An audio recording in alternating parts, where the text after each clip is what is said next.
Gulay na sitaw, kalabasa na may hipon. Yan, ang pananghalian ngayon.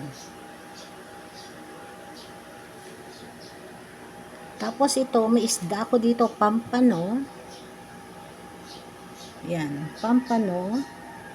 Ginawa ko siyang escabeche. Yan. Tapos, yung patang baboy, para mamayang gabi. Yan. Patang baboy, adobo style. Nilagyan ko ng patatas, nadurog na yung patatas, na may reno.